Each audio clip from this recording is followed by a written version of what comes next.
Dada, naomba unisikilize kwa makini. Na kuheshimu sana. Sawa?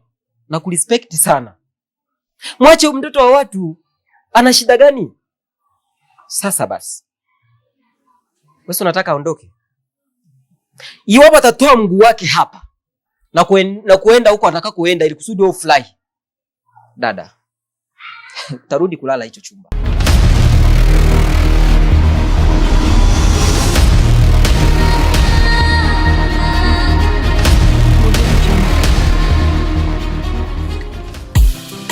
Kwenye mbili uanza na moja, mimi bado unajikunguja. Pata yangu ya Mungu nisaidie, saidie. Riziki yangu imepigwa na kufuri na nyota yangu. Nisikilize kaka. Wewe ni kaka yangu na kuheshimu sana tena sana. Kwani Mashimba sio kaka yako? Kwa hiyo kama ni kaka yangu, si una uwezo wa kumsaidia? Lakini ni hivi, usije kanizungumzie. Yaani sio kanisimamisha siku nyingine. Tuongelee masuala ya Mashimba. Malizeni uko. Sio kuja kwangu kumketi Mashimba sitaki. Sawa dadangu. Tambua yule ni kaka yako. Alafu akiingia kwenye zahama ambalo hawezi kuchomoka, itakuwa vibaya zaidi. Kwa hiyo ni bora tukamsaidia mapema. Nisikilize. Nimesema hivi. Masuala Mashimba usinishirikishe mimi kwa lolote lile. Afungwe, auliwe, apigwe, atajua mwenyewe. Kila kitu mimi hainihusu. Au ni yako mwenyewe, sio mimi. I say. Sawa, mimi nimekuelewa. Mimi ngoja niende nyumbani. Mbona nipoteze mimi muda wewe? Kama hauna lingine mfuate yeye huko. Sio mimi. Afu usinichanganye. Mbona kama nataka kunichanganya saa hizi ese. Mimi na ma stress yangu sasa hivi nitaku.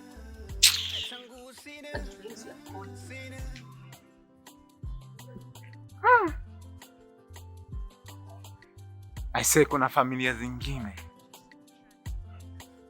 ni tishio kwa jamii, haswa hii.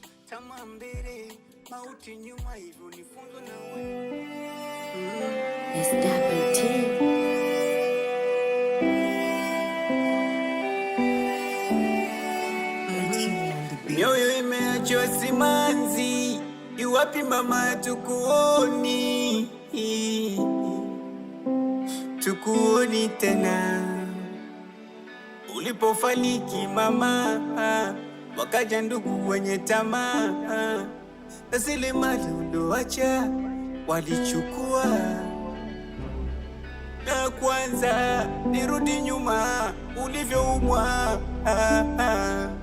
kuna wengi walikusema vibaya, eti una ukimwi utakufa vibaya. Baba kukata tamaa, kukuponesha kwa shida na raha. Wakaja majirani kumshauri, kuna mganga kijiji cha pili. Safari kaanza mdogo, kabla hujafika mwili ukacha roho. Uzuri dada, ila Mungu kakupenda zaidi, tulikupenda sana. Hivi unasema unaitwa nani? Na kwenu ni wapi? Mbezi. Mbezi ya Dar es Salaam au Arusha? Dar es Salaam. Wazazi wako wako wapi? Walifariki. Ndugu zako? Nimeacha Dar es Salaam. Huku ulikuwa unaishi na nani? Rafiki yangu. Anakaa wapi? Ngusero. Unaweza kunipeleka? Ndio. Basi sawa. Jiandae baadaye unipeleke. Sawa.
Mama Mjengo, dada mwenye rasta zake mjini.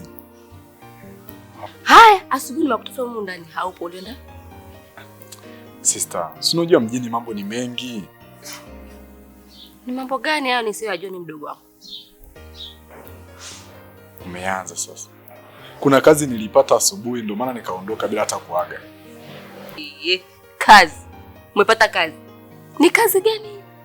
Usiweze kunishirikisha mimi dada. Umeanza lini hiyo tabia kuficha vitu vyako? Natokea lini umepata kazi ya kudamka hapa asubuhi unaondoka bila kuniambia mimi dadako? Sina kuuliza, usinitazame hivyo. Kwa sababu huwezi niambia kwamba wewe unafanya kazi bila kunishirikisha mimi, na kati mimi na wewe huwa tunashirikishana vitu vyetu. Au unashirikiana na kakako Mashimba? Dada, hapo sasa umeanza kunikosea heshima. Unaanza kunifananisha na vitu vya ajabu. Mimi ni kunifananisha na Mashimba ese. Ndugu wangu, sio kwamba ni vitu vya ajabu. Nashangaa kwa sababu mimi na wewe huwa tunashirikishana vitu vyetu. Sister, vitu vingine ni vya wanaume. Sio kila kitu natakuwa nikushirikishe wewe. Vitu vingine nitakuwa nifanye mimi kama mimi nimalizane mimi mwenyewe. Wewe unaonekana umeshaingia kwenye masuala ya ajabu ajabu. Kuna nataka kila kitu niwe nakwambia. Ni kitu ambacho kiwezekani. Sometimes vitu vingine na vya kwako huniambii. Sio vitu vyote unavyoniambia. Kama kipi basi sijakushirikisha wewe kaka? Vinavyokuhusu wewe kama mwanamke. Vyote unaniambia? Hey. Hauniambii. Kwa hiyo na mimi napaswa vitu vingine nimalize mwenyewe. Wewe kama umeshaingia kwenye mambo ya ajabu ajabu, utajua mwenyewe. Alafu nakwambia kuna siku utakuja kupitwa na mengi wewe. Isiwe ugomvi tena. Sasa nilichokuwa nakutafutia sasa. Unapata kazi. Nini? Kwani Mungu yupo. Si mnisema kwamba mimi siwezi nikapata kazi. Nishapata kazi. Hebu niambie, kazi gani? Sipata kazi ya sekretari. Kazi ya kupokea wanafunzi. Kwa hiyo umeshaona kwamba hiyo kazi inakuwa ni ya wanafunzi tu. Basi umeshakuwa tena kaka Mashimba na wewe. Sasa nisikilize. Nimepata kazi kwa mwanasheria. Ungeniambia kichepe nimepata kazi kwa mwanasheria, si ningekuelewa? Si mlikuwa mnaniona mnanidharau mimi dada yenu kwamba sina kazi, nimejikalisha tu hapa. Sasa ni hivi. Kazi nimepata. Yaani mshahara wangu wa kwanza. Huyu mpuuzi huyu mundani. Yaani mshahara wa kwanza. Lazima yani waondoke hapa ndani. Nikawapangishie chumba. Maana sasa nimeshawachoka. Utaweza? Hivi unanionaje? Kumbuka baba na mama wameshinda. Huyo ni baba na mama, sio mimi. Wewe ni wewe. Haya, ngoja tutaona kama utafaulu. Kwanza utaira yuko mnani? Wapo. Wangekuwa sasa wangeshatokea. Tusije tukalizua la kulizua. Si unajua tena yule kaka yetu amekamatwa huko ndani. Usiseme mwanamke, sema wifi yangu. Si wifi yako huyo. Tutaona. Haya, hebu niambie nikuletee zawadi gani? Kwenda huko nenda zawadi gani? Yaani wewe. Haya.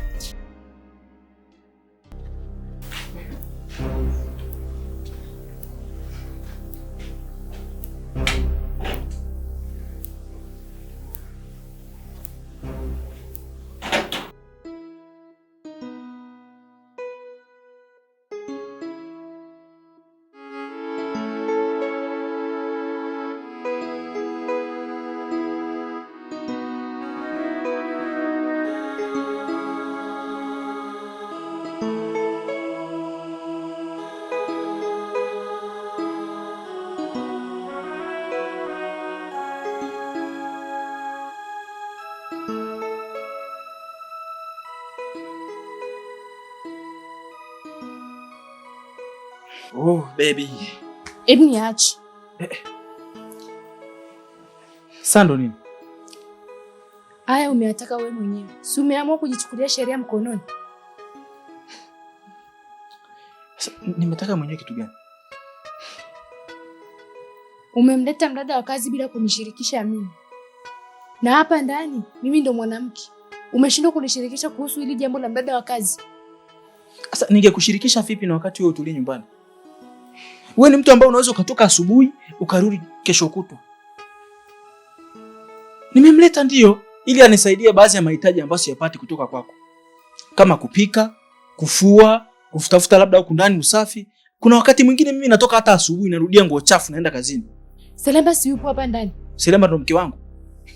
Yule ni mtu tu tumemwokota huko barabarani aje akae siku 2-3 hapa, akipata mwanga aondoke zake. Sasa alikuwa anatusaidia majukumu hapa ndani. Hata kama anatusaidia, lakini sio kazi yake. Ila huu moto umeuanzisha mwenyewe. Utakuja kujuta vibaya.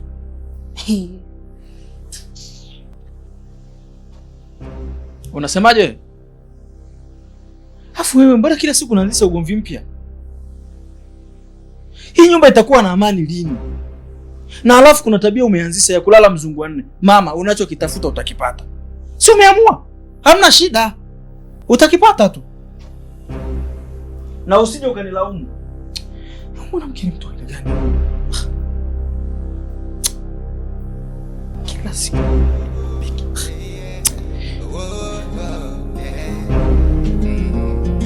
Napenda ulivyo tu, uzuri wako unaniweka miroho juu. Baby, punguza pressure, mimi ni wako. Penzi lako nitakesha usiku mzima tu, asubuhi kukicha unipe kiduchu. Nami sina tosha, wewe ni wangu tu. Sweetheart. Wife. Mama, mbona nakuita hata kuniitikia hamna, unanipandisha na kunishusha? Why? Kuna tatizo? Tatizo lipo, tena kubwa sana. Tatizo lipo tena kubwa sana. Tatizo gani hilo? Matatizo kila kunapokucha yanazidi na mengine yanapungua. Haya, kuna lipi leo jipya? Unajua nini? Yaani lights kama nyumbani kwetu ungelikuwa na uwezo, mimi nadhani singeishi maisha ya namna hii hapa nyumbani kwetu. Mke wangu, wala hata ukupaswa kuongea hivyo. Najua matatizo yapo kila siku, na hasa yanasababishwa na wao ndugu zangu. Lakini ishi nao kama huwaoni, ishi nao kama hawapo. Isitoshe, mimi ndo nakupenda. Ndio maana nikaamua kukuoa nikakuleta hapa nyumbani. Hawajakuoa wao. Kwa hiyo wewe unaridhika mimi wanavyonifanyia huko ndani, si ndio? Wanavyonifanyia dharau, kejeli, manyanyaso yaliyopitiliza. Wewe unafurahi, si ndio? No matter what baby. So hivyo. Haya, nini leo kimetokea kwani? Sasa mimi nina msimamo wangu tu mmoja. Yaani siku ambapo utakuja kuniona mimi sipo humu ndani, ndio utajua kwamba haya mambo yapo serious. Mke wangu, usije ukarudie tena kusema hivyo kwamba nikukute siku haupo. Haitakuwa vizuri. Na unajua mimi mwenyewe ndo nakupenda binafsi. Achana na ndugu zangu. Yaani hii imeshakuwa too much. Hivi inafikia hatua kwamba dada yako ananikuta mimi nimekaa nje nafanya mambo yangu, ananipokonya mimi simu yangu na kuanza kuniambia maneno ya kejeli na dharau. Hii imekaaje? Mimi nimeshachoka na haya mambo. Usiporekebisha ndugu zako, utanikuta mimi humu ndani kwako sipo. Mke wangu. Mke wangu.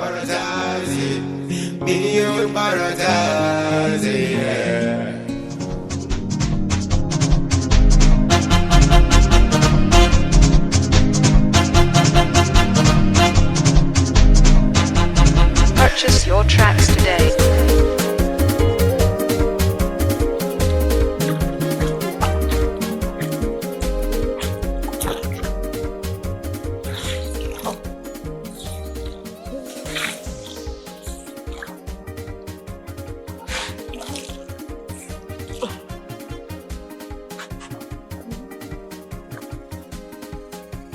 Purchase your tracks today.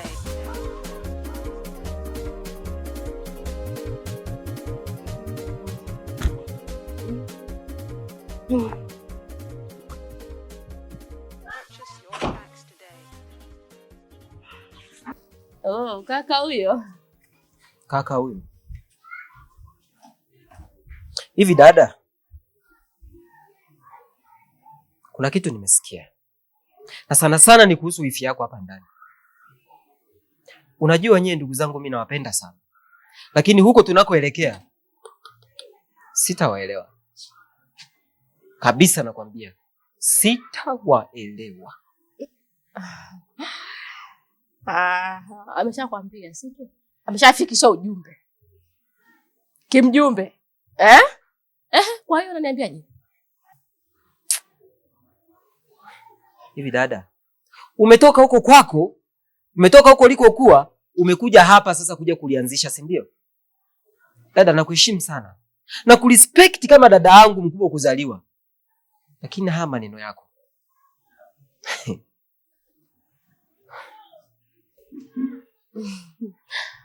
nicheke mimi mtoto wa watu. Hivi kaka, hivi mwanamke amekupa kitu gani? Hivi mbona kaka uelewi kabisa kuhusu mwanamke? Amekuloga mlogo gani wewe? Usielewa kitu chochote. Yaani haufiki lolote kwa huyu mwanamke. Amekupa kitu gani? Mwanamke huyu ataondoka kwetu. Dada, naomba unisikilize kwa makini. Na kuheshimu sana. Sawa? Na kurespect sana. Mwache mtoto wa watu. Ana shida gani? Sasa basi. Wewe unataka aondoke? Iwapo atatoa mguu wake hapa na kuenda huko anataka kuenda ili kusudi wewe fly. Dada. Tarudi kulala hicho chumba.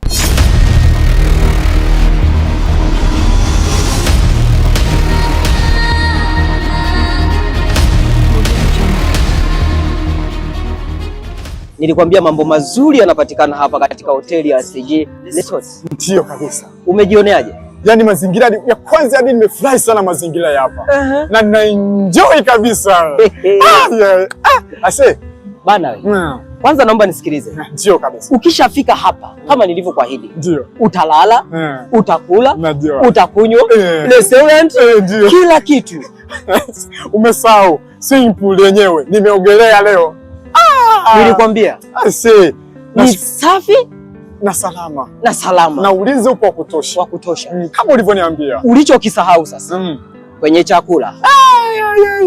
Naomba ukienda mikoani kawaambie SG Resort ndo habari ya Arusha. Tamaa mbele, mauti nyuma, hivyo nifunzo na wazazi. Atacha watu siwezi karibia, nakupa nitacha umia. Na ndugu na mapesa yao hawataki kunisaidia, pembeni na vicheko vyao hawakutaka kunisikia.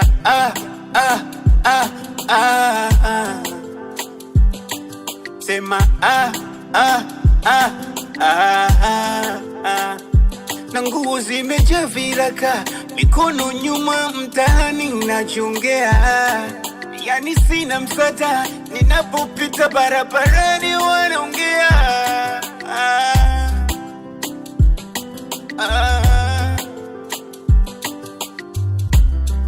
Natamani usiku iwe mchana na mchana iwe usiku, ila somumba yatapita, ni majaribu au nimerogwa.